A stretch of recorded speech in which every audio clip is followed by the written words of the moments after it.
Imagine finding out that something you absolutely loved as a kid was coming back or being remade when you're an adult. Then imagine that an almost deal-breaking addition was made.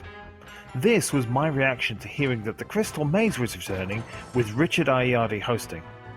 Now in this video I'm focusing on the show itself and not the reasons I don't like the guy. Maybe I'll do one later. Anyway, Richard, not O'Brien sadly, gives an intro and we meet the team of celebrities, of which I know who 2 out of 5 are. Immediately I'm surprised how much the contestants annoy me, not the host. Ayoade, complete with his weird umbrella handle / golden hand prop, has obviously been studying hosts O'Brien and Tudor Pole and blends in quite well, but his monotone demeanour means I can't find him likeable. The Industrial Zone is first, which is a shame as I much preferred the aesthetic of the ocean level. The problem here is that there's only 2 games. I'll also state that I never like the fact that games are predetermined. The teams choosing the type of game, mystery, skill, physical and mental, gave a bit more control to the team, as opposed to just going through a guided tour through the zones. Aztec is next, and we have our first lock-in as Louis Spence loses track of time and the team decide to leave him there. The games are like the original ones. It's good to see that whoever came up with them knows how important they are and has been clever in not lazily recreating, but instead coming up with all new interpretations. 3 games later and the team heads off to my favourite, the Futuristic Zone.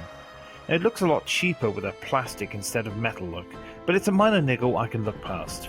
A niggle I can't look past though is the background music.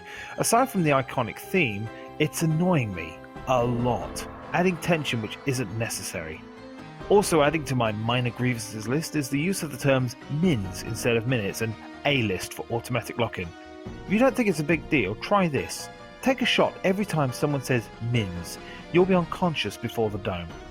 3 more games and nearly a second lock-in and the team have 2 crystals and now a full team, heading into the medieval zone. An unusual game sees Alex Brooker locked in a cage with no time limit, answering 2 out of 3 riddles to get himself released. There's only 2 games here as well. What's going on? There used to be 3 or 4 each time and now there's only 10 in total? If anything, that makes the final challenge in the dome even harder. The team head to the dome with 4 crystals, meaning they'll have 20 seconds in the dome. It means they've won half the total games and had to spend one rescuing Louis. However, since this is a charity show, a bonus crystal is presented, meaning the team now have 25 seconds. A sliding scale of how much will be contributed to charity is announced. 50 gold tokens minimum. It's very achievable and the team do just that. They win £10,000 for Stand Up to Cancer, with 75 gold tokens in total. So, do I like it? Well, yeah, kind of.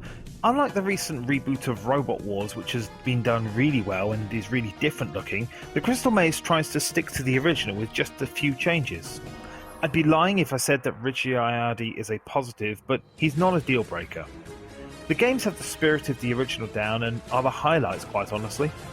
I think seeing real people as opposed to celebrities will help too, as I found the contestants here annoying and distracting. All in all, I'd cautiously recommend this to fans of the past show if you're sick of seeing the repeats on Challenge.